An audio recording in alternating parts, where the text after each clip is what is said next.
Joining us to talk to us about a relatively smaller sector, but nevertheless very important at this juncture. Thank you, Ashish, for joining us this afternoon. Ashish, there's so much of excitement, conversations. We've seen the stocks run up significantly in the last couple of weeks to the run-up to the budget. The interim budget was exciting for rail counters. As we go into budget 2025 on the 23rd of July, what do you think is going to be the big bang announcements for the railway sector? To begin with, actually, will there be any big bang announcements in this, for the railway sector? Yeah, hi, Samina. Good afternoon. What we are expecting at the overall capital outlay level, let me just talk from a broader perspective, then I come back to the railway subsequently. We are not expecting a major deviation from this 11 lakh crore number that has been announced during interim budget. Because if you look at the first 2 months of the current year, that is April and May, the overall capex outlay is down by almost 14%. Now, quarter 2 being a leaner quarter, so a lot of ramp up is expected in quarter 3 and quarter 4. So we are not expecting a major hike or outlay increase in the whatever was announced in the interim budget at a broader level. But one should note that the 1.6 lakh crore delta that has been announced in the interim budget from the last year, the capex incremental, out of that 70,000 crore delta is largely driven by an item which is classified as a new scheme. Now, because of that, what is interesting to see is how that amount of 70,000 crore get allocated within various ministries. So that is something that needs to be watched out for in the coming budget. But if you look at the railway outlay, capital outlay, it has grown by almost 12% CAGR for the last 5 years. And that is very, very impressive. Even the number that you were showing some time back, while the year-on-year outlay may look modest in a low single digit, but if you compare it with the FY23 number, it's almost 50% high number. So there has been a strong ramp up that has already happened. Now, what has benefited out of this is largely if you look at the two specific segments, while we are talking about the incremental track outlay, we are talking about multiple wagons and rolling stock manufacturer benefiting. But two specific thing I need to highlight over here is the outlay which is towards the rolling stocks and also the Amrit Bharat station or what we call about this railway station development. A lot of impetus is over there. Just to give out certain numbers over there, in FY23, the item under customer amenities, which is broadly cover the station development, that is only 2,200 crore. Now that has been hiked almost 7 to 8 times in the current budget. Now it is almost 16,000 crore plus. So the players in these segments are expected to benefit. Similarly, if you talk about the wagons and the rolling stock manufacturer, because of this all-time high order awarding that has happened, so all these wagon manufacturers are sitting on a very strong order book, and they are also going to significantly benefit from this particular thrust. But if you look at the broader thing, we are not expecting any material or major deviation from what was announced in the interim budget. Over to you, Samina. Right. Ashish, just take a step back and you talked about the capital outlay. Now I want to broaden this discussion, not just sticking with railways, but logistics as whole as well. Because, I was having a chat with Tata Projects and they said, for India to become a manufacturing hub, we have to bring down logistics cost. So I want to bring in road as well into this conversation. How do you think, or who do you think could be a key beneficiary of this increased capital outlay in terms of allocations? Which sectors stand to gain most in this space? Zamina, like my team also tracks the road sector. So when you talk about road and railway combined, both of them are a major beneficiary in the last 10 years. And the statistics also showcase that. The current year, the number looks modest if you look at on a YOY basis. But if you look at in the broader perspective of the last 5-year or 10-year horizon, the number looks impressive.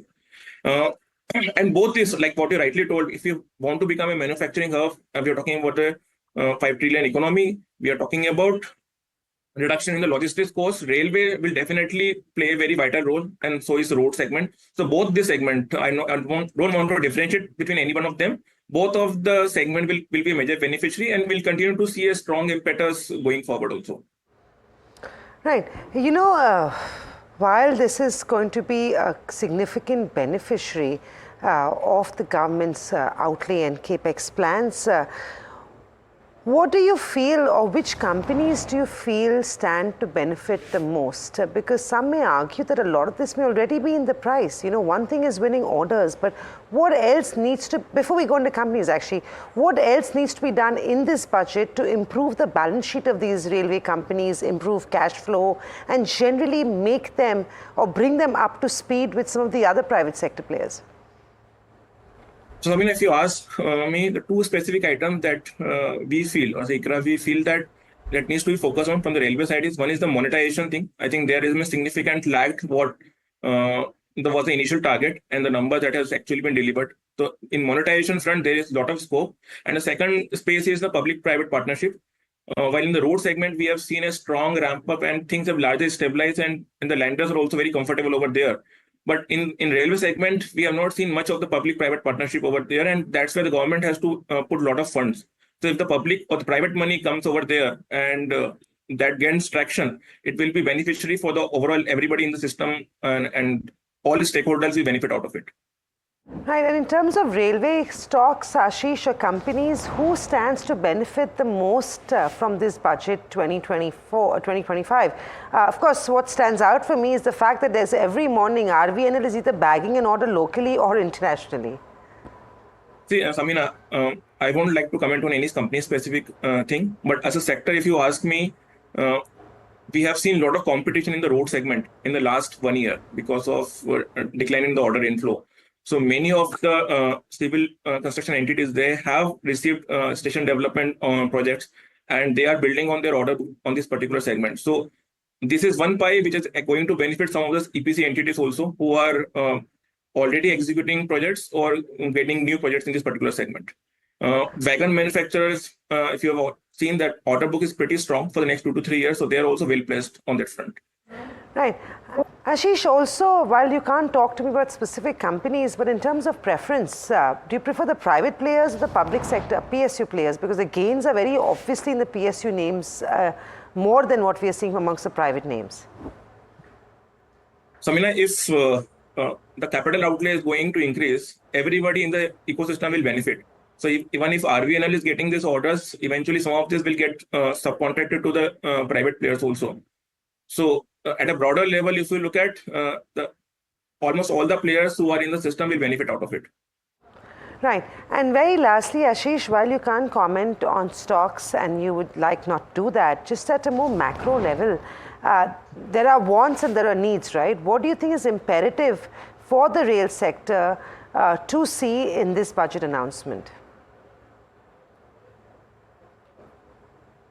Okay, so if you in terms of prioritizing the needs. So it's a very tricky topic because there are multiple priorities for the sector. But if you see from the government's point of view, 2 or 3 things very clearly stands out. One is the monetization. I think that needs to gain traction, and some measures needs to be taken in place so that they get certain money out of it, which to fund incremental growth or capex in the railway sector. Second is the public-private partnership. Private sector needs to be encouraged over here. And the third, again, going forward will be the investment towards safety, and I think that will continue to be I think a lot of investments have happened in the last 4 or 5 years, and I think this is one of the key priorities for the government, and this will continue to see a lot of traction going forward also. Right. Thank you very much, Ashish. Great talking to you and getting a perspective on roads and rails and what the sector expects from this much anticipated budget.